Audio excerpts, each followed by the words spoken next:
Untuk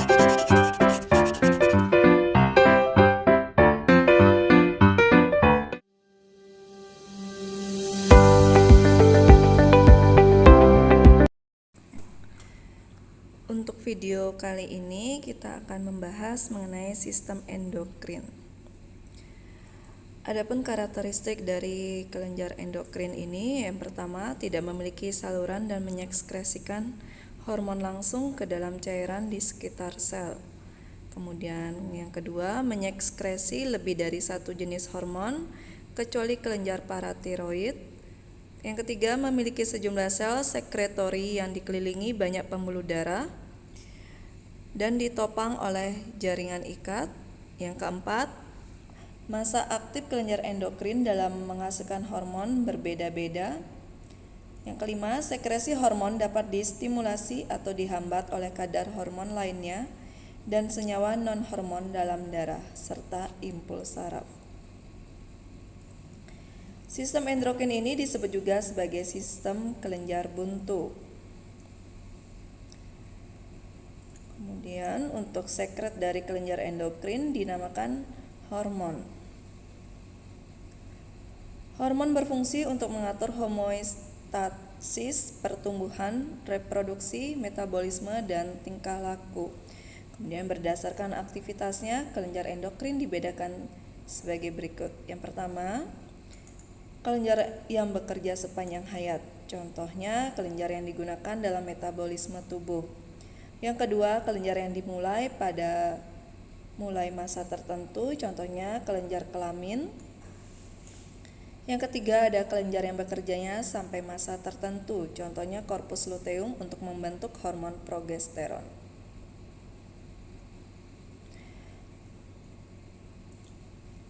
Kemudian, kelenjar endokrin yang pertama itu ada kelenjar hipofisis, nama lainnya pituitari. Letaknya di dasar otak besar atau di dalam lekukan tulang sela tursika bagian tulang baji. Kemudian ada tiroid, nama lainnya adalah kelenjar gondok. Letaknya daerah leher dekat jakun. Kemudian yang ketiga ada kelenjar paratiroid, nama lainnya adalah kelenjar anak gondok. Terletak di daerah kelenjar gondok bagian dorsal. Kemudian kelenjar adrenalin, nama lainnya suprarenalis, letaknya di atas ginjal. Yang kelima ada kelenjar pankreas, nama lainnya pulau-pulau Langerhans, letaknya dekat ventriculus atau lambung. Yang keenam ada kelenjar gonad, nama lainnya adalah kelamin, letaknya bagi wanita daerah perut atau abdomen. Kemudian pada pria pada buah sakar dalam skrotum. Kemudian yang ketujuh ada kelenjar timus, nama lainnya kacangan, letaknya pada daerah dada.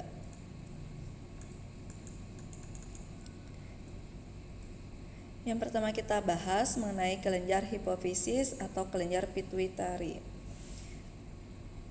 Kelenjar hipofisis merupakan kelenjar endokrin yang terbesar, di mana kelenjar ini disebut juga master of gland karena mempengaruhi aktivitas kelenjar yang lain.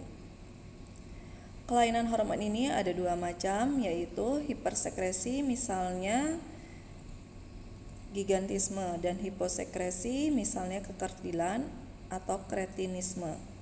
Hipersekresi pada orang dewasa menyebabkan terjadinya akromegali, yaitu tulang bengkak ke samping. Kemudian untuk lobus kelenjar hipofisis itu ada lobus anterior, lobus intermedia, dan posterior. Pada lobus anterior itu terdapat hormon tiroksin, fungsinya untuk merangsang kelenjar tiroid untuk memproduksi tiroksin. Kemudian ada hormon adenokortikotropin, fungsinya merangsang korteks adrenal untuk memproduksi kortikosteroid. Yang ketiga itu ada hormon FSH, fungsi memacu perkembangan tubulus seminiferus dan spermatogenesis. Ada hormon LH, fungsinya menstimulasi estrogen. Selanjutnya ada hormon interstitial cell stimulating hormone, itu menstimulasi testis untuk berkembang dan menghasilkan testosteron. Selanjutnya ada prolaktin atau laktogen, fungsinya menstimulasi sekresi air susu oleh kelenjar susu. Pada lobus intermedia terdapat hormon somatotrof, fungsi merangsang pertumbuhan tulang. Yang kedua itu ada hormon MSH, mengatur penyuburan pigmen pada sel-sel melanofor kulit sehingga mempengaruhi perubahan warna kulit. Pada lobus posterior itu terdapat hormon oksitosin yang membantu merangsang kontraksi otot pada uterus. Kemudian ada ADH yang mencegah kadar air dalam tubuh sehingga mencegah pembentukan urin dalam jumlah banyak. Itu merupakan bagian dari kelenjar hipofisis. Selanjutnya ada kelenjar tiroid atau kelenjar gondok. Keistimewaan kelenjar tiroid dibandingkan kelenjar endokrin yang lain yaitu kaya pembuluh darah.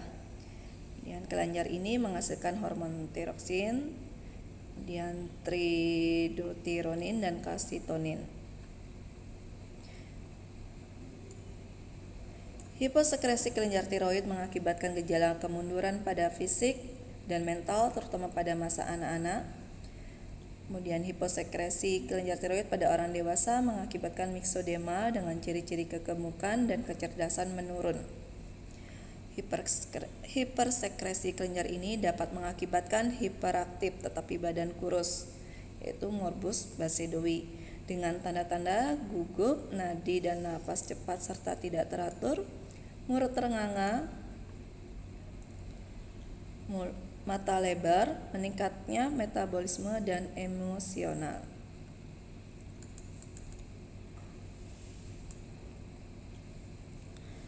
Ya, pada kelenjar tiroid dihasilkan hormon tiroksin yaitu berperan dalam proses metabolisme, pertumbuhan fisik, perkembangan mental, kematangan seks dan mengubah glikogen menjadi gula dalam hati. Ada tridotironin, yaitu distribusi air dan garam dalam tubuh sama dengan peran hormon tiroksin. Yang terakhir itu ada kalsitonin, menjaga keseimbangan kalsium dalam darah.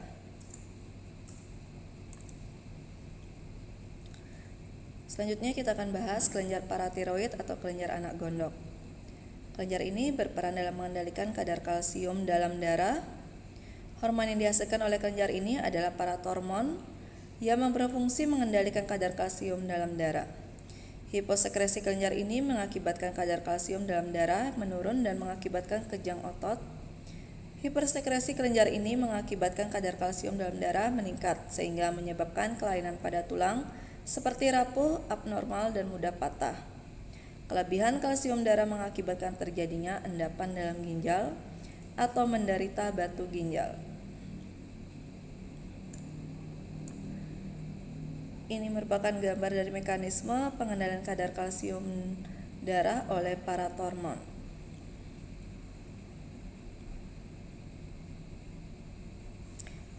Ya. Selanjutnya ada kelenjar adrenal atau kelenjar anak ginjal. Kelenjar ini terdiri atas dua bagian, yaitu bagian korteks atau bagian kulit dan bagian dalam atau medula. Kelainan hipersekresi kelenjar adrenal pada wanita mengakibatkan virilisme, yaitu timbulnya ciri-ciri kelamin sekunder pada pria dan wanita. Sebaliknya, sekresi yang rendah atau hipofungsi kelenjar adrenal menimbulkan penyakit Addison. Penyakit ini ditandai dengan kulit menjadi merah dan selalu mengakibatkan kematian.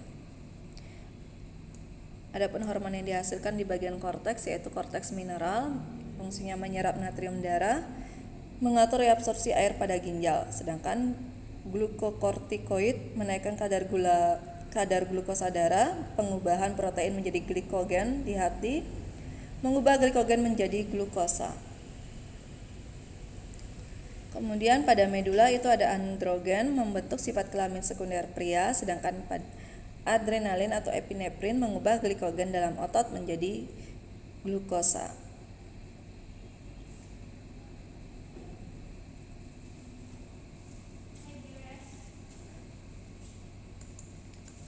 Selanjutnya kita akan membahas mengenai kelenjar pankreas atau kelenjar Langerhans. Pada pankreas tersebar kelompok kecil sel-sel yang kaya pembuluh darah disebut pulau Langerhans. Hiposekresi hormon insulin mengakibatkan sakit kencing manis atau diabetes mellitus, yaitu meningkatnya kadar gula darah. Adapun hormon yang dihasilkan pada kelenjar pankreas ini, yang pertama ada insulin, mengubah gula darah atau glukosa menjadi gula otot atau glikogen di hati. Efeknya menurunkan kadar gula darah. Kemudian ada glukogen, mengubah glikogen menjadi glukosa. Efeknya meningkatkan kadar gula darah. Selanjutnya untuk kelenjar gonad, kelenjar ini dibedakan menjadi kelenjar gonad pada wanita dan kelenjar gonad pada pria. Kelenjar gonad pertama itu pada ovarium pada wanita, ada hormon estrogen dan progesteron, di mana estrogen menentukan ciri pertumbuhan kelamin sekunder, sedangkan progesteron penebalan dan perbaikan dinding uterus. Yang kedua ada testis pada pria, menghasilkan hormon testosteron, menentukan ciri pertumbuhan kelamin sekunder. Selanjutnya ada kelenjar timus, berfungsi untuk membentuk hormon timosin yang berperan dalam sistem imun. Kemudian pada saat dewasa, kelenjar timus ini tidak berfungsi lagi. Kemudian ada kelenjar usus dan lambung. Kelenjar usus dan lambung, kelenjar usus menghasilkan hormon sekretin dan kolesistokinin, sedangkan kelenjar lambung menghasilkan hormon gastrin. Hormon-hormon tersebut berperan dalam merangsang sekresi lambung.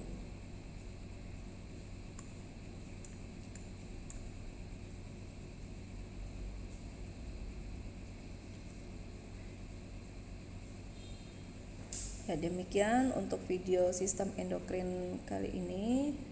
Semoga kalian mengerti. Terima kasih.